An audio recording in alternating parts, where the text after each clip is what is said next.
안녕하세요. 재개발을 함께 추진하고 있는 박기문입니다. 7월 8일 부천역 역세권 정비사업 주민설명회에 다녀왔습니다.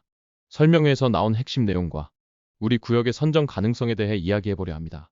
영상 제작에 시간이 걸리다 보니 가장 궁금해하실 선정 가능성부터 먼저 다루고 발표 시기나 기타 부수적인 내용은 다음 영상에서 자세히 안내해드리겠습니다. 부천역 역세권 정비사업은 역세권과 원도심을 결합하여 개발하는 제도로 원도심은 기반시설로 기부 체납하고 역세권은 2단계 종상향을 부여하여 사업성을 높이는 방식입니다. 이 내용은 대면 설명통에 이미 자세히 안내해드렸고 많은 분들이 어느 정도 잘 이해하고 계시기 때문에 간단히만 짚고 넘어가도록 하겠습니다. 7월 8일에 열린 주민설명회에서 부천시는 선정기준에 관하여 도시, 주택, 건축, 교통 분야별 전문가 9명으로 구성된 선정위원회를 통해 노후도, 면적 등의 정량적인 평가 항목과 정비시급성, 사업실현성 등의 정성평가 항목을 합산하여 최종 70점 이상에서 점수가 높은 순위를 우선하여 2개소를 선정할 계획이라고 밝혔습니다. 정량평가는 수치로 명확하게 비교할 수 있는 항목들이고 정성평가는 현장 여건과 사업 추진 가능성을 고려해 전문가들이 평가하는 항목들입니다. 평가 항목의 세부적인 내용은 밝히지 않았지만 부천시에서 밝힌 기준을 바탕으로 일반적인 항목들을 추론해봤습니다. 정량평가 항목은 첫째, 노후도입니다. 둘째, 신청 면적 규모입니다. 셋째, 기존 평균 용적률입니다. 정성평가 항목은 다음과 같이 추론해볼 수 있습니다. 첫째, 세대 증가 여력은 용적률 상승에 따른 인구 수용 가능성을 판단하는 항목입니다. 이는 분담금과 직접적인 관련이 있는 항목으로서 사업실 현성에 관한 세부적인 항목으로도 평가될 수입니다. 뿐만 아니라 주택 공급 계획과도 관련되어 있는 항목입니다. 둘째, 도시계획 정합성은 주변 개발과 얼마나 잘 연계되고 계획에 부합하는지를 살펴봅니다. 이는 난개발을 막기 위한 세부적인 평가 항목이 될 것입니다. 셋째, 기반시설 확보 가능성은 기부 체납이나 공공시설 확보 여부를 평가합니다. 넷째, 소방도로 미확보 여부는 소방도로가 얼마나 부족한지, 즉 안전 확보와 긴급 대응에 미치는 영향을 평가하여 정비시급성을 책정하는 항목입니다. 다섯째, 진입로 확보 여부는 아파트 진입로가 충분히 확보될 수 있는지를 평가합니다. 최근 서울에서는 이 항목 때문에 재개발 지정에 탈락하는 사례가 많습니다. 여섯째는 교통체계 개선 효과입니다. 지금의 교통 혼잡이 얼마나 나아질 수 있을지를 평가합니다. 일곱째, 정비 시급성은 현장의 물리적 사회적 노후화 수준을 판단하는 항목이며 마지막으로 사업 실현 가능성은 동의율과 내부 갈등 상황 등 실제 추진 가능성을 평가합니다. 이 12가지 평가 항목을 바탕으로 각 구역별 선정 가능성을 살펴보도록 하겠습니다. 위 항목에 대한 평가와 적용은 AI 분석 도구를 이용하여 도출한 합리적 추정 결과일 뿐 공식적인 의견 및 결과는 아님을 알려드립니다. 중동 역세권부터 살펴보겠습니다. 중동역을 기준으로 뉴서울 아파트와 우성아파트, 그리고 주변 상가를 포함한 구역입니다. 우성아파트는 1990년에, 뉴서울 아파트는 1995년 10월에 사용 승인이 이루어졌습니다. 뉴서울 아파트는 아직 30년이 되지 않았고 주변 건물들을 추가 편입해서 겨우 노후도 기준을 충족한 상태입니다. 그래서 4개 구역 중에서 노후도 점수는 가장 낮습니다. 중동역세권의 전체 면적은 약 99,938제곱미터로 후보지 중 가장 넓습니다. 다만 이 면적은 대로변 상가와 빌라를 제외한 상태에서 설정된 것이어서 구역 모양이 정사각형처럼 반듯하지 않고 비정형입니다. 중동역세권은 현재 약 220%의 평균 용적률을 보이고 있으며 내 구역 중 가장 높은 용적률을 사용하고 있습니다. 현재도 높은 용적률을 사용하고 있는 만큼 후보지 중에 가장 낮은 세대 증가 여력을 보입니다. 중동역 일대로 여러 재개발 사업이 진행되고 있어 재건축 연계 가능성은 있지만 이번 신청구역은 경인로 주변의 상가와 빌라를 피해서 구성하였기 때문에 잔여지로 인한 난개발 우려가 지적될 수 있습니다. 아파트 단지 위주로 구성되어 공유지의 비율이 다른 후보지보다 낮기 때문에 도로를 확장하더라도 연속성이 저해되어 기반시설 확보에 어려움이 있을 수 있습니다. 전체 면적이 넓고 큰 아파트 위주라 내부 도로는 비교적 양호할 수 있습니다. 하지만 잔여지 쪽과 연결되는 도로망은 제외된 상태이기 때문에 외곽 연결성은 떨어진다고 볼 수 있습니다.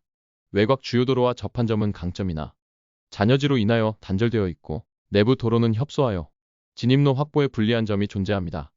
현재 이 구역이 개발돼도 도로망이나 정체 구간 해소에는 큰 도움이 되지 않을 것으로 판단됩니다. 소사역세권 부근을 살펴보겠습니다.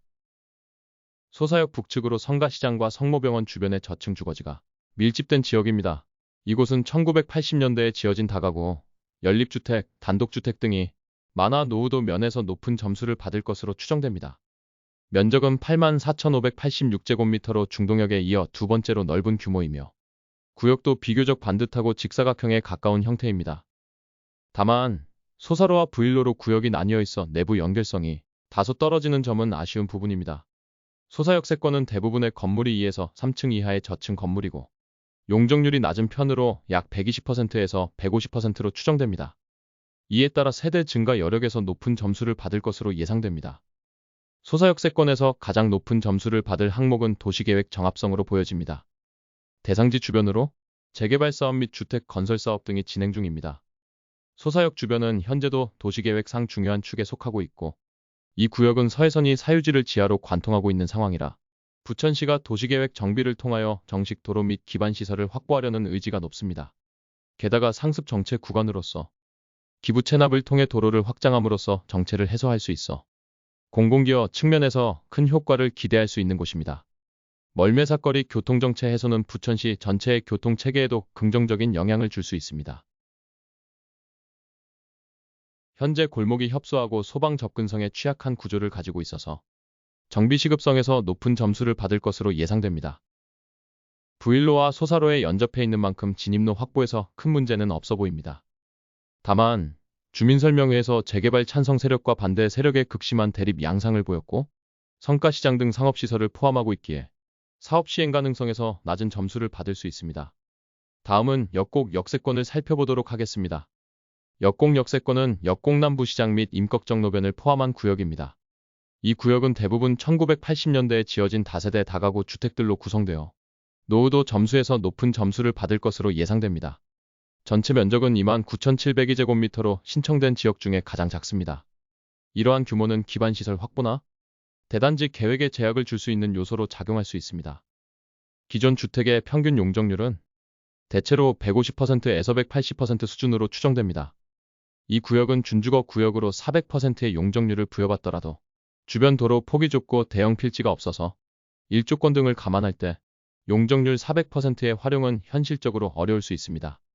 따라서 현재 사용하고 있는 용적률이 낮더라도 세대 증가 여력에서는 낮은 점수를 받을 수 있습니다. 현 구역 주변으로 가로주택 정비 사업을 진행하고 있는 구역이 다수 있습니다. 이 지역은 북측의 경인로 주변 상업지와 남측의 주거지 사이에 낀 구조이며 동서측 모두 작은 골목과 시장이 연결되어 있어 도시계획상 일관성 있는 블록 계획이 어렵습니다. 전체 면적이 작기에 공원, 공공시설, 도로 등을 확보할 여지가 거의 없습니다. 이러한 좁은 면적으로 인하여 진입로 확보도 어려워 보입니다.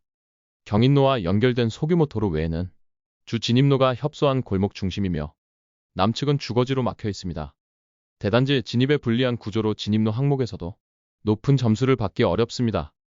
해당 구역의 재개발로 인해 교통체계가 획기적으로 개선될 요소는 부족합니다. 반면 상권 밀집에 따라 차량 증가가 정체를 심화시킬 가능성도 배제하기 어렵습니다. 소방로가 미확보되어 있고 노후도가 높아 정비 시급성에 높은 점수를 받을 수 있지만 역곡 남부시장과 상권들 간의 이해관계 조율이 어려워 사업 실현 가능성에서 낮은 점수를 받을 수 있습니다. 다음은 저희 구역입니다. 1980년대 이전에 지어진 노후주택과 단독, 다가구 주택이 밀집해 있고 최근 30년 이내에 신축된 건물 비율이 낮아 전체적으로 노후도 기준을 충분히 초과합니다. 면적은 62,212.9제곱미터로 신청구역 중 3위에 해당합니다. 건축물 대부분이 점일 단독 및 다세대 구조로 기존 용적률은 약 100%에서 120% 수준으로 추정됩니다. 용적률 400%를 모두 활용 가능하기에 세대 수준과 여력이 매우 큰 지역입니다. 우리 구역 주변으로 가로주택 정비 사업이 추진 중이며 도로, 공원, 학교 등 도시계획 시설이 인접 지역과 유기적으로 연결될 수 있는 구조를 가지고 있습니다. 면적이 넓고 도로망이 유연하여 도로 확장 및 기반시설 설치 여력이 풍부합니다. 본구역의 내부 도로망은 잘 발달되어 있는 편이나 주차난의 문제로 소방차의 진입이 어렵습니다. 소사동로와 연접해 있고 사선 연결로 동서남북 모두 진입이 가능한 구조입니다. 재개발을 통해 도로폭 확장, 연속성 개선이 이루어질 경우 차량 우회 감소, 지역 접근성 향상 등 다각적 효과가 기대됩니다. 우리 구역의 최대 약점은 정치적 외면입니다. 소세울역을 통과하는 서에서는 향후 발전 가능성이 매우 높지만 현재 1호선에 비해 이용객 수가 급격히 적은 상태입니다. 지하철역은 존재하지만 이용객 수가 적어 아직은 진정한 역세권이라고 평가받기 어려운 측면이 있어 정치적으로 외면당할 가능성이 존재합니다. 실제로 설명회에서 부천시 의회 도시교통위원장은 정량평가와 정성평가 이외의 명분을 추가하여야 한다는 의견을 개진하기도 했습니다.